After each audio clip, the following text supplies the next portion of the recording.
20년 전 캐나다로 이민 온 김 여사는 알버타주 캘거리에 삽니다. 지난 9월 만 65세가 된 김 여사는 캐나다 노인복지가 얼마나 좋은지 피부로 느낄 수 있었습니다. 나라가 이렇게까지 노인들에게 잘해줄 수 있느냐는 생각을 합니다. 김 여사는 65세 생일이 되자마자 서비스 캐나다 사무실에 가 연금 신청을 했습니다.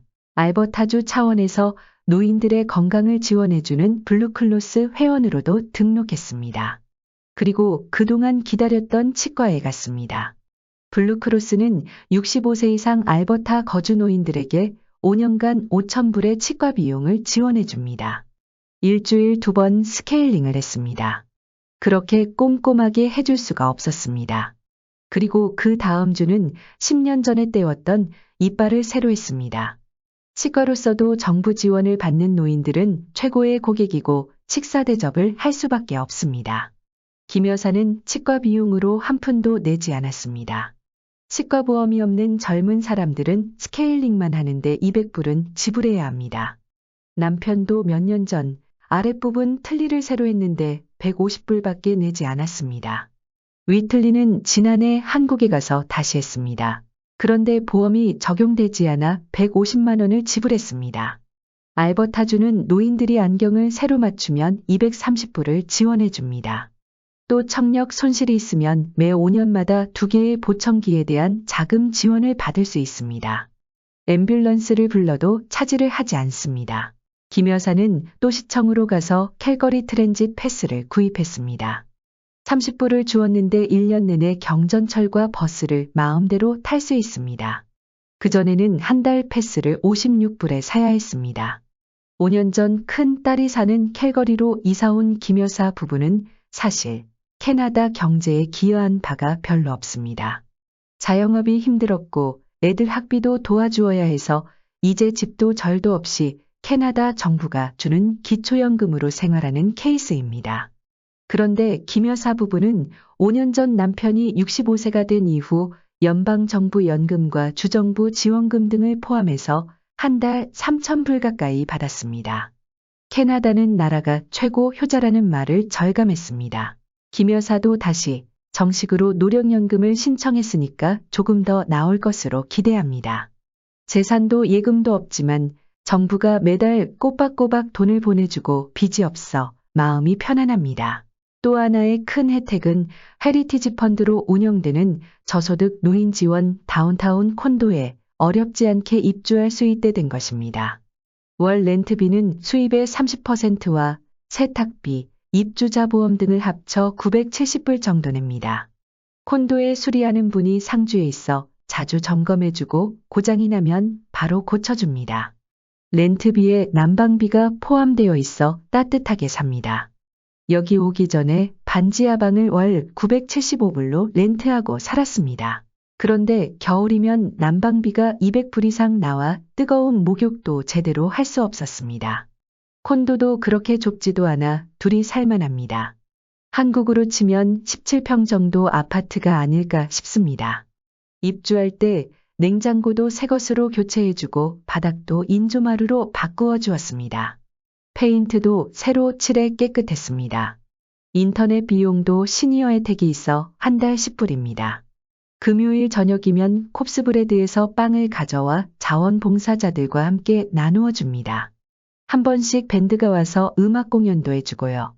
이곳 콘도로 이사와서 거실에 소파 겸 침대를 아이키아에서 650불 주고 새로 구입했습니다. 그런데 딸이 알버타 정부의 지원을 신청하니 420불을 바로 보내주었습니다. 전철역이 한 블럭만 걸어가면 있습니다. 추운 날이면 다운타운 TD스퀘어나 신흥몰로 가서 구경하며 걸을 수 있습니다. 버스편도 여러 개 있습니다. 한국으로 치면 역세권 아파트에 사는 셈입니다. 조금 떨어진 곳에 H마트 한국 반찬 가게가 있고 슈퍼스토어도 전철 한 정거장 가면 이용할 수 있습니다. 그리고 한 블럭 올라가면 캘거리의 먹자 골목인 17에비뉴로 연결되어 카페나 팝에서 맥주를 마시며 아이스하키 게임을 응원하는 밝은 젊은이들을 볼 수 있습니다. 식당도 많습니다. 먹세권 아파트에 사는 셈이지요. 또 5분 정도 걸어가면 성당 뒤로 맑은 엘보강이 흐르고 강변을 따라 공원이 펼쳐집니다. 나무도 많아 한국인들이 선호하는 숲세권에 살고 있습니다. 지근거리에 유명한 스탬피드 공원이 있고 비에 모컨벤션 센터, 카시노 등이 있어 여러 가지 구경거리를 제공합니다. 또한 실내 체육관이 있어 수영도 할 수 있습니다. 시니어 할인이 있다는 이야기를 들었는데 아직 등록하지 못했습니다. 그리고 전철로 한 정거장 더 가면 멋있게 잘 지어진 시립도서관이 있습니다. 여기도 시니어를 위한 강좌 같은 것이 있는데 영어가 달려 접근하지 못하고 있습니다. 회원으로 등록하면 100장까지 카피를 무료로 뜰 수 있습니다. 역세권, 먹세권, 숲세권에 이어 놀세권도 추가됩니다. 옆집 캐나다 노인은 휠체어를 타는데 수시로 필리핀인 요양보호사가 다녀갑니다. 자세한 것은 모르지만 그것도 정부가 부담합니다. 위층에 거주하는 한 한국인 교회 장로님은 혼자 사시는데 정부로부터 매달 2,000불 가까이 받는다고 합니다. 렌트비로 680불 정도 지불합니다. 경제적으로 전혀 어려움이 없어 보입니다. 캐나다는 연간 농수산물을 1천억 달러 가까이 수출하는 나라입니다. 식료품이 풍부합니다. 김 여사의 남편은 기초연금 수급자가 내로왕제보다 더 잘 먹고 산다고 농담합니다.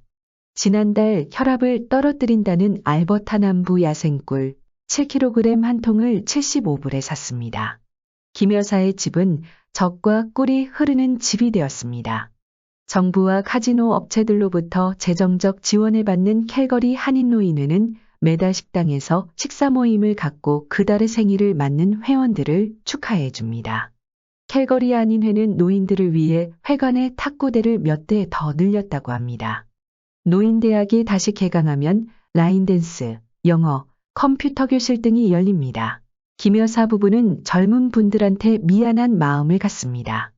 높은 렌트비에 난방비 세금까지 내야 하는 생활이 쉽지 않기 때문입니다.